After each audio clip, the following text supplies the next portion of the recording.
Assalamualaikum warahmatullahi wabarakatuh. Selamat pagi ya saudara-saudara sekalian, adik-adik sekalian. Kita lanjutkan pembelajarannya mengenai subbab bunyi.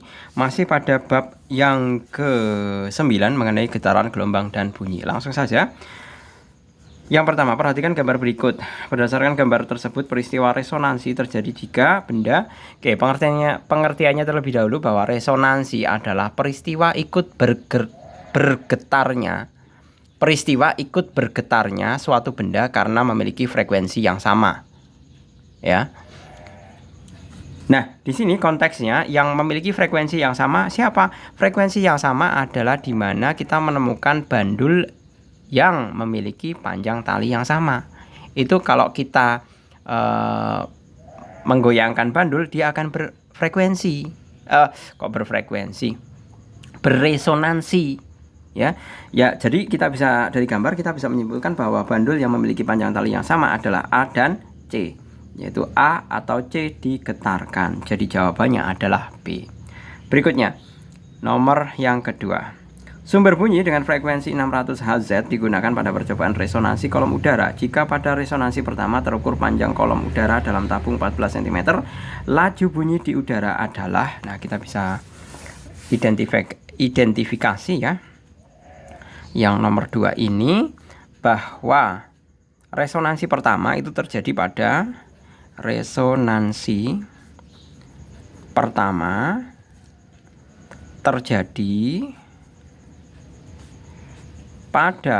sama dengan 1/4 lambda. L sama dengan 1/4 lambda, seperti ini. Nah, maka kita bisa menuliskan bahwa lambda itu sama dengan 4 kali L. Sedangkan L-nya itu sama dengan panjang kolom udaranya adalah 14 cm. 4 kali 14 sama dengan 56 cm atau 0,56 meter.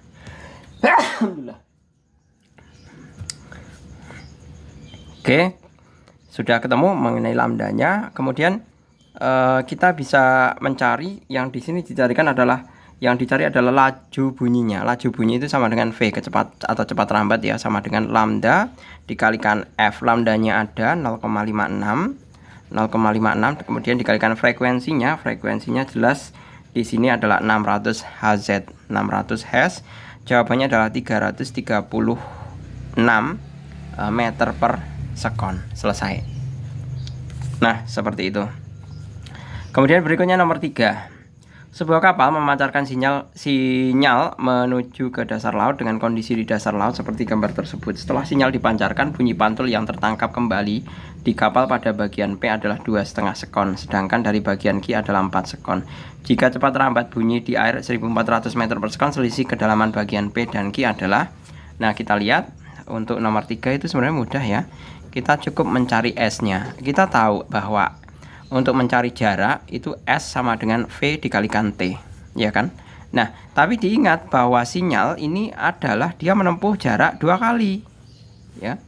Oke, ini misalkan perahu kalau mengirim sinyal ya ke bawah ke sini ya 1 kali, ini S.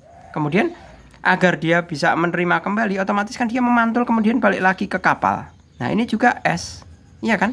Berarti otomatis S-nya ditempuhnya adalah 2 kali. Berarti kita bisa menuliskan bahwa di sini 2S itu sama dengan V kali T. S sama dengan V kali T dibagi 2. Seperti ini. Maka kita bisa menghitung. Untuk S-nya ada P sama Q. Berarti kita hitung satu persatu. Berarti SP sama dengan V. V-nya kan sama ya. T-nya yang beda. TP dibagi 2 sama dengan V-nya 1400 dikalikan TP itu 2,5 dibagi 2, ini coret 700 ya. SP sama dengan tulis di sini aja. SP-nya itu adalah sama dengan 1750 meter seperti ini. Kemudian SQ-nya sama dengan V kali TQ dibagi 2 seperti ini. V-nya adalah 1400 dikalikan dengan TQ-nya, waktu tempuh Q-nya adalah 4 sekon dibagi dengan 2 seperti ini. Nah, ini 2 kali 1400 adalah 2800 meter. Kemudian kita selisihkan ya. Karena yang diminta adalah selisih kedalaman P dan Q, tinggal kita selisihkan ya. Berarti delta S itu sama dengan SQ dikurangi SP. delta S, SQ-nya adalah 2800 dikurangi 1750 sama dengan 1050 meter. Selesai. Di sini ada ya 1050 meter. Kemudian berikutnya soal yang nomor 1, apakah syarat agar terjadi resonansi? Gampang ya, syarat terjadinya resonansi adalah harus memiliki frekuensi yang sama. Seperti itu. Karena apa? Karena syarat terjadinya resonansi itu frekuensinya sama. Kalau tidak ada resonansi yang frekuensi yang sama, tidak bakalan terjadi resonansi. Seperti itu. Kemudian nomor yang kedua. Ini hampir sama yang pertanyaan nomor 2 tadi ya. Garpu tala dengan frekuensi 528 Hz digunakan dalam percobaan resonansi kolom udara. Jika resonansi kedua, ingat kalau yang tadi resonansi pertama ya. Nah, ini resonansi pertama tadi. Kalau yang ini adalah resonansi kedua, terjadi pada kolom udara sepanjang 48 cm. Hitunglah laju bunyi di tempat tersebut. Oke, kita nomor 2. Resonansi kedua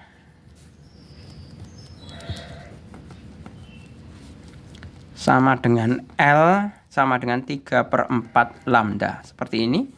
Maka kita bisa menuliskan lambda sama dengan 4/3 L. Ya, lambda sama dengan 4/3 L seperti ini. Tinggal kita masukkan bahwa lambdanya sama dengan 4/3 dikalikan L-nya panjang kolom udaranya adalah 48. Maka lambda sama dengan 4/3 kali. Oh, ini tinggal dicoret aja ya. Wah, kelamaan. 16 kali 4 64 cm sama dengan 0,64 meter. Seperti ini. Maka V-nya adalah V sama dengan lambda dikalikan F sama dengan lambdanya 0,64 dikalikan frekuensinya adalah 528. Hasilnya adalah 337,92 meter per sekon. Selesai. Kemudian yang ketiga. Jelaskan perbedaan antara gema dan kerdam. Nah, gema bunyi pantul adalah bunyi pantul yang memperjelas bunyi asli, ya. Bunyi pantul yang terdengar beberapa saat setelah bunyi asli. Bunyi pantul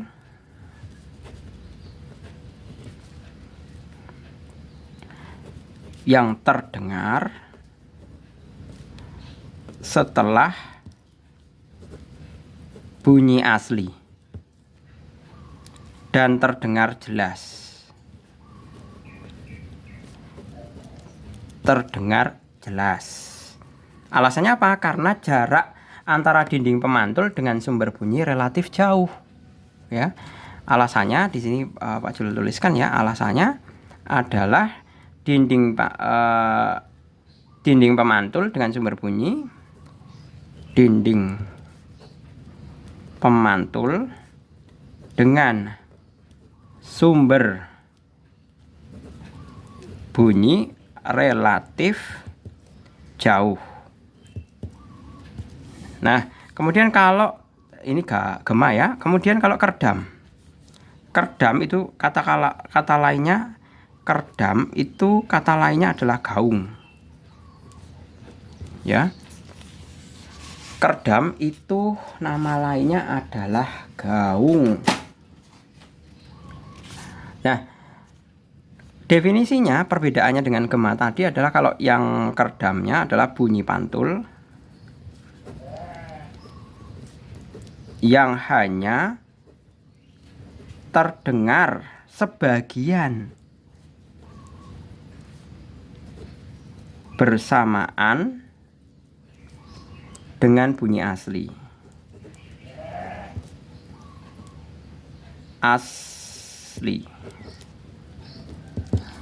Seperti itu.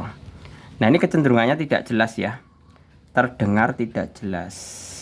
Nah, ini penyebabnya adalah dinding pemantul itu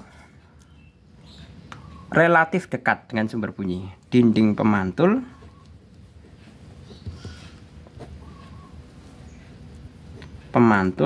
relatif dekat dengan sumber bunyi. Nah, seperti ini. Oke. Oke, gitu ya. Ini mengenai perbedaan antara gema dengan kerdam. Kemudian yang keempat, bagaimana cara menghilangkan kerdam? Cara menghilangkan kerdam itu adalah diantaranya, Pak Jul bacakan aja ya. Melapisi dengan bahan peredam bunyi. 2. Memperlemah bunyi. 3. Memasang bahan lunak seperti karpet.